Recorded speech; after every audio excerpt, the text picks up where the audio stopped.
KGF ತುಂಬ ಸಂತೋಷ ಆಗ್ತದೆ. KGFಗೆ ಮತ್ತೆ ರೀಜನಲ್ ಫಿಲಿಂ KGFಗೆ ಬಂದಿರೋದು, ಮತ್ತೆ ಸ್ಟಂಟ್ ಮಾಸ್ಟರ್ಸ್ಗೂ ಬಂದಿರೋದು ತುಂಬ ಖುಷಿ ಆಗ್ತದೆ. KGFಗೆ ಬಂದಿರೋದು ಅದೇ ರೀತಿ Kantara is popular film, best national film ಆಗಿರುವಂಥದ್ದು, ಅದು ತುಂಬ ಖುಷಿ. ಮತ್ತೆ ಅದೇ ಫಿಲಿಮಿಗೆ ಬೆಸ್ಟ್ ಆಕ್ಟರ್ ರಿಷಬ್ಗೆ ಬಂದಿರೋದು ಇನ್ನೊಂದು ಖುಷಿ. 4 ಅವಾರ್ಡ್ ನಮ್ಮ 2 ಫಿಲಿಮ್ಗಳು ಒಂದೇ ವರ್ಷದಲ್ಲಿ ಬಂದಿರೋದು ಬಹಳ ಸಂತೋಷ ಆಗ್ತಾ ಇದೆ.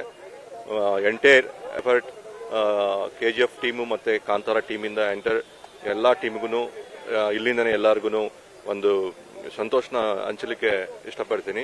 ಮತ್ತು ಆಲ್ ನಮ್ಮ ಕನ್ನಡ ಎಲ್ಲ ಕನ್ನಡಿಗರಿಗೂ ಮತ್ತು ಎಂಟೈರ್ ಇಂಡಿಯನ್ ಆಡಿಯನ್ಸ್ಗೆ ಕಾಂತಾರ ಮತ್ತು KGF ಇಂದ ತುಂಬ ಖುಷಿ ಪಟ್ಟಿರುವಂಥ ಎಲ್ಲ ಆಡಿಯನ್ಸ್ಗೂ ಕೃತಜ್ಞತೆಗಳನ್ನು ಅರ್ಪಿಸ್ತೇನೆ. ಮತ್ತು ನಮ್ಮ ಮಧ್ಯಂತರ ಫಿಲಿಂ, ನಮ್ಮ ನಾನ್ ಫ್ಯೂಚರ್ ಫಿಲಿಮಲ್ಲಿ ಬಂದಿರುವಂಥದ್ದು ಮಧ್ಯಂತರ ಬೆಸ್ಟ್ ಎಡಿಟ್ ಮತ್ತು ಬೆಸ್ಟ್ ಡೈರೆಕ್ಷನ್ಗೆ ಬಂದಿರುವಂಥದ್ದು ಭಾಳ ಸಂತೋಷ ಆಗ್ತಾ ಇದೆ. ಒಟ್ಟು 6 ನಮ್ಮ ಕನ್ನಡ ಫಿಲಿಂ ಪ್ರಶಸ್ತಿ ನ್ಯಾಷನಲ್ ಅವಾರ್ಡ್ ಬಂದಿರುವಂಥದ್ದು ಭಾಳ ಸಂತೋಷ. ಒಂದೇ ಪ್ರೊಡಕ್ಷನ್ ಹೌಸ್ಗೆ ಇಷ್ಟು ಪ್ರಶಸ್ತಿ ಬಂದಿರೋದು ಇದೆ ಮೊದಲ ಇರ್ಬೋದು, ನನಗೂ ಗೊತ್ತಿಲ್ಲ, ಬಟ್ ಅಂದ್ಕೊಂಡಿದ್ದೀನಿ ಮೋಸ್ಟ್ಲಿ ಇದೆ.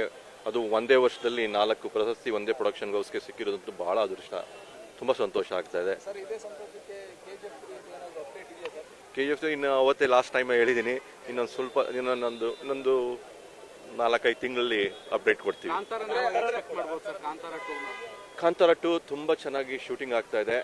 ರಿಷಬ್ ಇಲ್ಲೇ ಇದ್ದಾರೆ, ಅವರು ಆ್ಯಕ್ಟಿಂಗ್ ಆ್ಯಂಡ್ ಡೈರೆಕ್ಷನ್ ಎರಡೂ ಎಂಟೈರ್ ಟೀಮ್ ಕುಂದಾಪುರಲ್ಲೇ ಉಳ್ಕೊಂಡು ತುಂಬ ಕಷ್ಟಪಡ್ತಾರೆ. ನೆಕ್ಸ್ಟ್ ಆಗಸ್ಟಲ್ಲಿ ಕಾಂತಾರ ನೀವು ನಿರೀಕ್ಷೆ ಮಾಡ್ಬೋದು. ಅದೇ ನೋಡೋಣ, 4-5 ತಿಂಗಳಲ್ಲಿ ನೋಡಬೇಕು ಏನೇನು ಡೆವಲಪ್ಮೆಂಟ್ ಆಗುತ್ತೆ. 4-5 ತಿಂಗಳಲ್ಲಿ ನೋಡೋಣ.